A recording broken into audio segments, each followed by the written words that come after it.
आपका स्वागत है बिहार समाचार में। आइए जानते हैं बिहार की मुख्य खबरों के बारे में। बिहार में अब डॉक्टरों की संविदा पर नियुक्ति होगी। नीतीश सरकार गांवों में संविदा पर डॉक्टरों की नियुक्ति करेगी। इसके लिए 2580 पदों के सृजन की मंजूरी राज्य कैबिनेट ने दी है। मुख्यमंत्री नीतीश कुमार की अध्यक्षता में मंगलवार को हुई कैबिनेट की बैठक में कुल 13 प्रस्तावों पर मंजूरी मिली है। यह नियुक्ति राज्य के सरकारी चिकित्सा महाविद्यालयों से नवोत्तीर्ण एमबीबीएस अभ्यर्थियों के लिए होगी। इन अभ्यर्थियों के लिए नियुक्त होना अनिवार्य होगा। इन्हें प्रतिमाह 65,000 रुपया मानदेय मिलेगा। इधर बिहार में कोरोना संक्रमण की दर में कमी आई है। राज्य में पिछले कुछ दिनों में कोरोना संक्रमण की दर में लगातार गिरावट देखी जा रही है। राहत की बात यह है कि मंगलवार को यह दर 10% नीचे गिरी, यानी 9.92 पर पहुंच गई है, जबकि 24 घंटे पूर्व यानी सोमवार को संक्रमण की दर 10% थी। इस तरह पिछले 24 घंटे में संक्रमण की दर में 25% कमी आई है। नए संक्रमितों की तुलना में स्वस्थ होने वाली की संख्या ज्यादा रही है। वहीं मंगलवार को राज्य में 1,10,071 सैंपलों की जांच हुई और 10,920 नए कोरोना संक्रमित मिले हैं, जबकि 72 संक्रमितों की मौत हो गई है। गौरतलब है कि 5 मई को राज्य में संक्रमण की दर 15% थी, जबकि इनमें अब तक 5% की कमी आ चुकी है। राज्य में कोरोना संक्रमितों के स्वस्थ होने की दर 82.77% रह गई है। पिछले 24 घंटे में राज्य में 13,852 संक्रमित मरीज इलाज के बाद स्वस्थ हो गए हैं। इस तरह राज्य में सक्रिय मरीजों की संख्या 1,02,099 हो गई है। इधर पटना सहित 4 जिलों में 500 से अधिक मरीज पाए गए हैं। राज्य में पटना सहित 4 जिलों में 500 से अधिक कोरोना संक्रमित मिले हैं। पटना में सर्वाधिक 1,702, बेगूसराय में 511, पूर्णिया में 589, समस्तीपुर में 782 संक्रमितों की पहचान की गई है।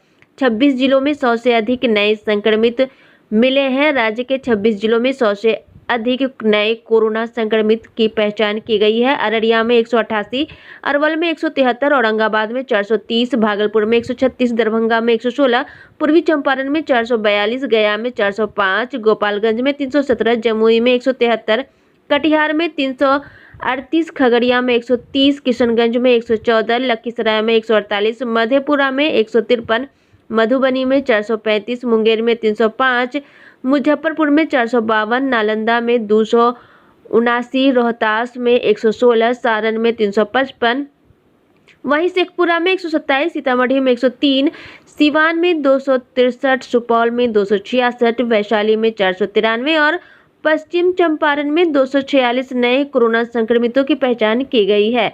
इधर पप्पू यादव पर शिकंजा कस गया है। 32 साल पुराने मामले में पप्पू यादव को गिरफ्तार किया गया है। पूर्व सांसद और जन अधिकार पार्टी के मुखिया पप्पू यादव पर लगातार शिकंजा कसा जा रहा है। अब पप्पू यादव को 32 साल पुराने किडनैपिंग और हत्या के मामले में गिरफ्तार कर लिया गया है। मधेपुरा में दर्ज मामले में गिरफ्तारी की गई है। इसके लिए वहां से टीम पहुंची थी। देर रात पप्पू यादव को लेकर पुलिस टीम मधेपुरा रवाना हो गई है। इससे पहले मंगलवार सुबह पीएमसीएच के कोविड वार्ड में जाने के बाद पप्पू यादव को गिरफ्तार किया गया था। पटना में मंदिर स्थित आवास से पुलिस ने पप्पू यादव को गिरफ्तार किया था। पुलिस ने उन पर बगैर अनुमति घूमने, सरकारी कार्य में बाधा डालने और लॉकडाउन के नियमों का उल्लंघन करने का आरोप लगाया था।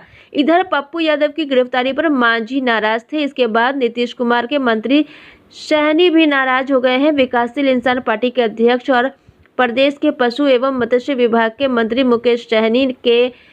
मुकेश सहनी ने जाप के अध्यक्ष पप्पू यादव की गिरफ्तारी को गलत ठहराया है। सहनी ने मंगलवार को ट्वीट कर इस पर अपनी तीखी प्रतिक्रिया दी। इससे पहले पूर्व मुख्यमंत्री एवं हम के प्रमुख जीतन राम मांझी ने पप्पू यादव की गिरफ्तारी पर नाराजगी व्यक्त की थी। पप्पू यादव को मंगलवार की सुबह उनके घर से गिरफ्तार कर लिया गया था। उन पर पीएमसीएच कोरोना अस्पताल में घुसने के बाद कई आरोपों में गिरफ्तार किया गया है। इधर मुकेश सहनी ने कहा है कि जनता की सेवा ही धर्म होना चाहिए। सरकार को जनप्रतिनिधि, सामाजिक संस्था एवं कार्यकर्ता को आम जन की मदद के लिए प्रेरित करना चाहिए। सभी को जनता की मदद करनी चाहिए। उन्होंने कहा कि जनप्रतिनिधि को भी कोरोना गाइडलाइन का सख्ती से पालन करना चाहिए। मुकेश सहनी ने कहा है कि ऐसे समय में सेवा में लगे जाप अध्यक्ष पप्पू यादव को गिरफ्तार करना असंवेदनशील है। इससे पहले मांझी ने मंगलवार को ट्वीट किया है कि कोई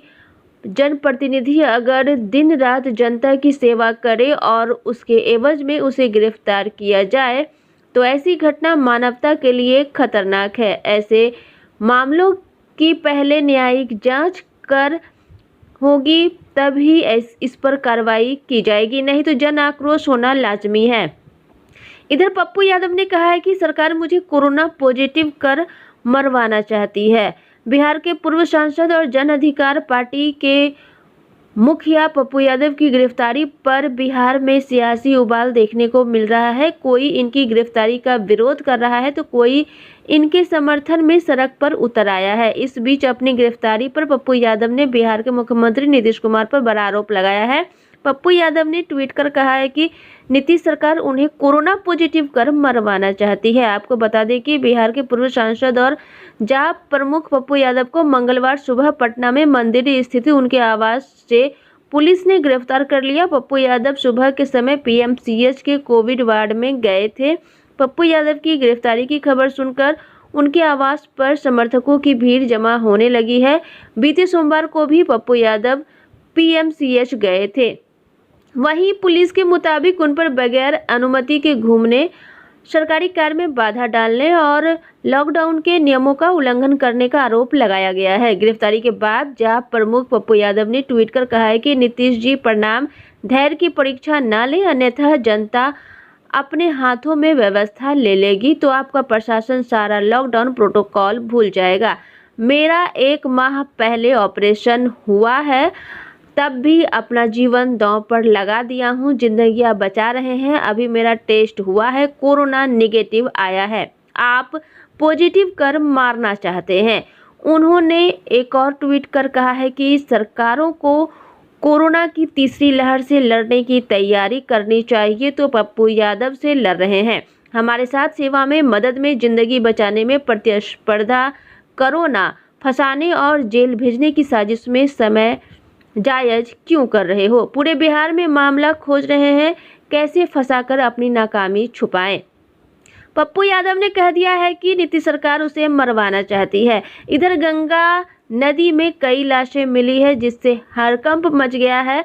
बिहार के बक्सर और यूपी के बलिया और गाजीपुर में 24 घंटे में 206 शव गंगा से निकाले गए हैं। सभी शवों को अधिकारियों की मौजूदगी में गंगा किनारे ही गड्ढा कर दफनाया गया। इनमें सबसे अधिक शव गाजीपुर से निकाले गए हैं। यहां गंगा से 73 शव निकाले गए, बक्सर में 71 और बलिया में 62 शवों को निकालकर दफनाया गया है। एक साथ इतनी लाशें देखकर लोगों में कोरोना का खौफ और दहशत की स्थिति है। ग्रामीणों का कहना है कि दर्जनों लाशें तो आगे के जिलों में बह गई है। वहीं डॉक्टरों के बीमा की अवधि 6 माह बढ़ गई है। बिहार में कोरोना संक्रमण काल में स्वास्थ्य कर्मियों के 50 लाख रुपए की बीमा की अवधि 180 दिनों के लिए बढ़ा दी गई है। स्वास्थ्य विभाग ने इस संबंध में सभी जिलों और सभी मेडिकल कॉलेज, अस्पतालों और अन्य स्वास्थ्य संस्थानों के प्राचार्य और अधीक्षक को इसकी जानकारी दी है और इस संबंध में आवश्यक कार्रवाई करने का भी निर्देश दिया है।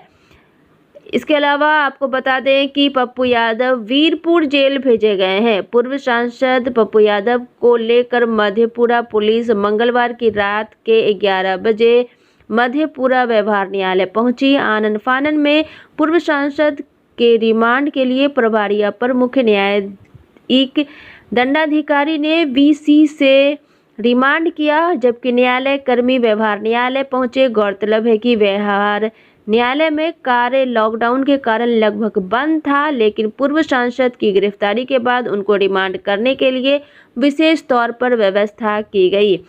पूर्व सांसद पप्पू यादव को रिमांड पर लेते हुए तत्काल क्वारंटाइन करते हुए वीरपुर जेल भेजा गया है। पूर्व सांसद की गिरफ्तारी को लेकर सुरक्षा के व्यापक इंतजाम किए गए हैं। शहर में जगह जगह बैरिकेडिंग कर दी गई है ताकि उनके समर्थक किसी किस्म का व्यवधान नहीं कर सके। यह भी ध्यान रखा गया है कि रिमांड संबंधित सारी प्रक्रिया रात में ही पूरी हो जाए और रिमांड के बाद पूर्व सांसद को क्वारंटाइन करते हुए वीरपुर स्थित जेल भेजने की भी मुकम्मल तैयारी कर ली गई है। तो रातों रात पप्पू यादव को जेल भेज दिया गया है ताकि उनके समर्थक हंगामा ना करें। इधर गंगा में लाशों का सैलाब उमड़ आया है। बक्सर और गाजीपुर के डीएम ने शवों को एक दूसरे इलाके का बताया है और बिहार और यूपी का जो बॉर्डर है उसके बीच जो नदी है उसमें जाल लगा दिया गया है। बक्सर के चौसा शमशान घाट की तस्वीर 24 घंटे में ही बदल गई। देश भर में यहाँ की तस्वीरें वायरल होने के बाद प्रशासन ने रात भर मेहनत की। घाट पर पड़े शवों को जेसीबी की सहायता से जमीन में दफन कर दिया।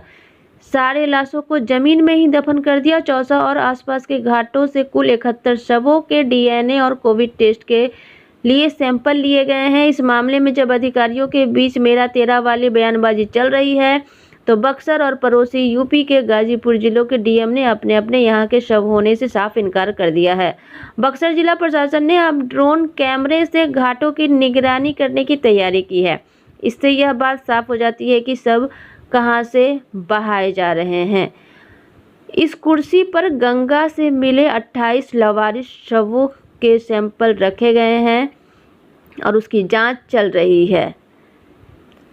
इधर यूपी और बिहार के बीच जो गंगा नदी है उसमें जाल लगा दिया गया है ताकि ये पता चल सके कि लाशें किधर से बह करके आ रही है।